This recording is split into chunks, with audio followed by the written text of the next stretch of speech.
Or magnesium metal. Great. Physical.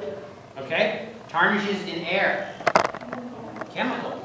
Yeah, we got magnesium combining with oxygen to form magnesium oxide. So there's a change in how these things come together. You know that brown, or that slightly off-colored stuff on the tin foil, where one side is that way? I think that is forming an oxide, a tin oxide surface. So it's similar to that kind of reaction, not magnesium, but tin. I'm not sure. So I think it's part of the manufacturing process. It's some oxide on one layer. Okay, what's the next one? Magnesium melts at that temperature? Physical. Physical. Magnesium reacts this way? Chemical. It reacts, right? It's chemical. Okay. Let's see.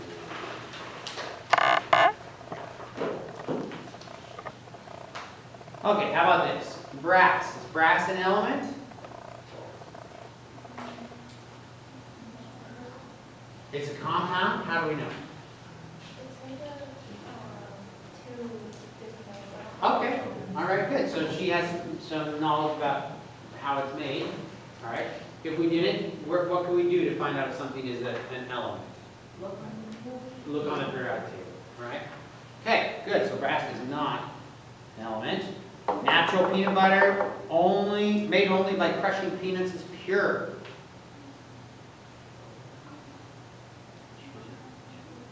Okay.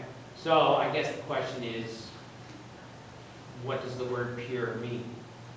Right? So under what circumstances would we say, yes, that's pure? If it's an element. An element? Okay, so a pure substance was either going to be an element or a compound, okay? And we're taking all these people and we're crushing them and making a butter out of them. So is this a pure substance? Not an element, not a compound.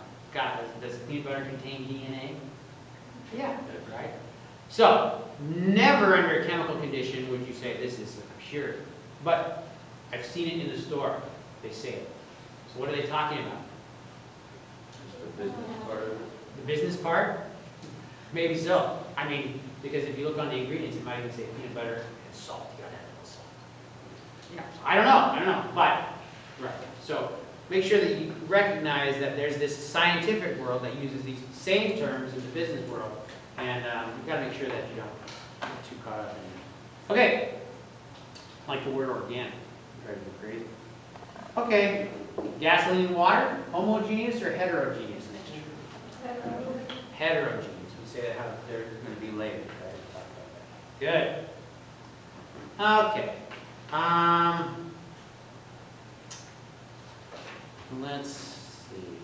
Let's talk a little bit about this. Extensive versus intensive. Some properties of a substance have to do with how much there is. Other properties, it doesn't matter how much you have, that property will stay the same. So, a boiling point, the temperature at which water boils. Do you think that depends on the extent, the amount of water that you have? Or is it intensive? It doesn't matter how much water you have, it will always boil at the same temperature. It's intensive, right? It's not extensive. Right? What is the temperature of this water? 100 degrees Celsius? How do you know it hasn't been boiling there for 2 hours? Does it matter how long it's been boiling there? Yeah, I can see it. See? It doesn't matter, does it? As long as the water is boiling, it can't get above 100 degrees Celsius. Right? We can't get boiling water any higher. In fact, that's why it's boiling. When you have a pot here, and I'm looking down in the pot, well, I've got to make it a little bit bigger so I can see down in the pot. Okay? I'm looking down here, and I see on the bottom of the pot little tiny bubbles forming. Right before it begins to boil vigorously, there's little tiny bubbles down there. What's in those bubbles? Not air. Carbon. It's water. It's water.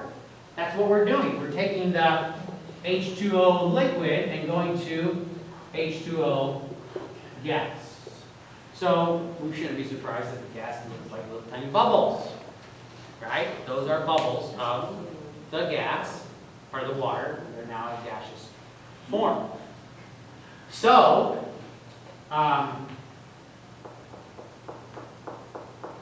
oh, yeah, the temperature of water won't increase once it reaches 100 degrees because all the energy that goes into the system will be used to convert the liquid to a gas.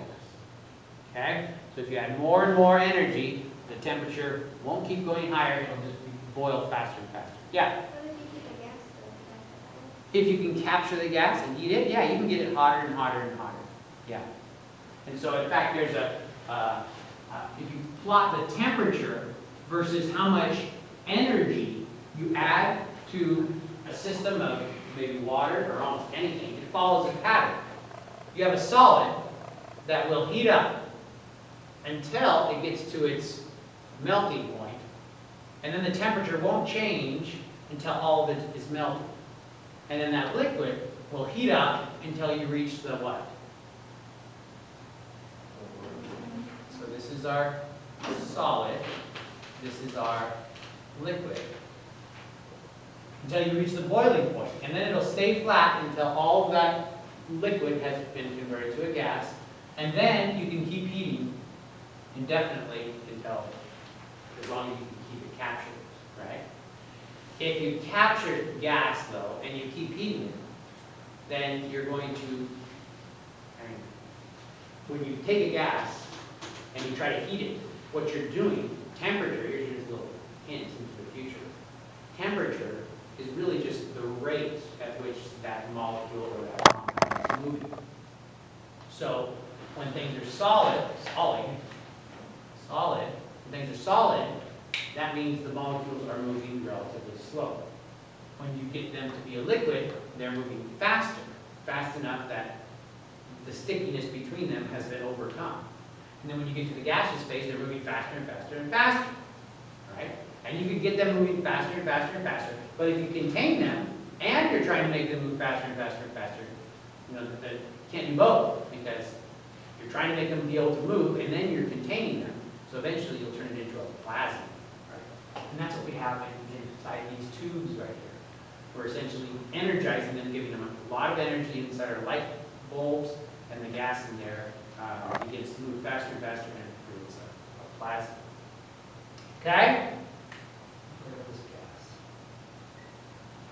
Okay, so an example of an intensive property. What would be the extensive property of this situation right here? Somebody give me an example of an extensive property of this condition, of this setup. Extensive, something that depends on the extent. Yeah?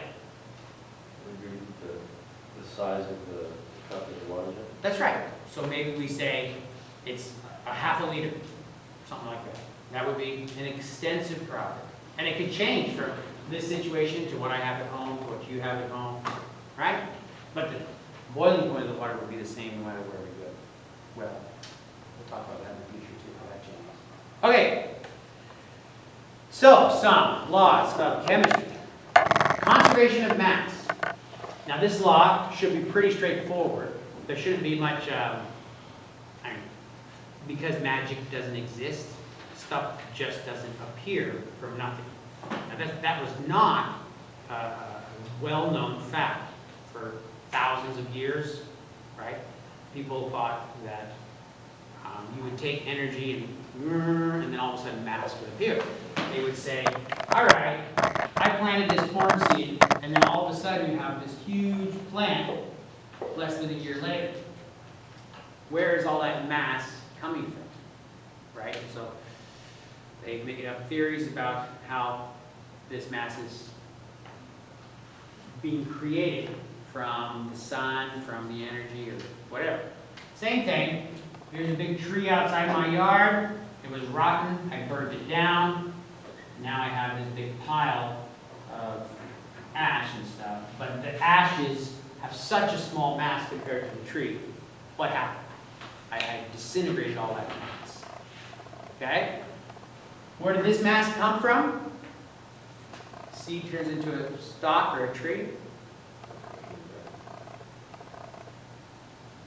What chemicals are organizing to form this mass? Glucose. Okay, so there's a lot of sugar in this thing, C6H12O6, but where did it come from? How do we make the glucose? What's that? Photosynthesis. So what is the reactant in photosynthesis? Huh? What? Carbon dioxide. There it is. Carbon dioxide combines with, you have to water the plants, and then you get some glucose and some oxygen out. Right? So that's where your mass is coming from. Where did your mass go here?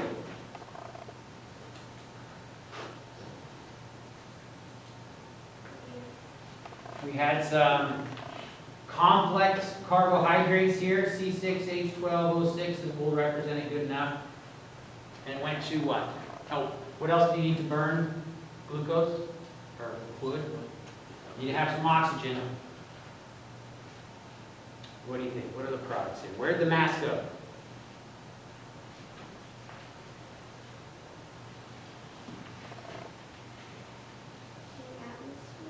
In the form of carbon dioxide and water. All right? So, we're not creating or destroying mass. We're just converting them into converting our chemicals into different forms. So, the law of conservation of energy. All right, that's a good place to stop for today. Are you guys learning anything, or is this way too easy for you? Oh, no. Oh, that's wonderful. All right, so.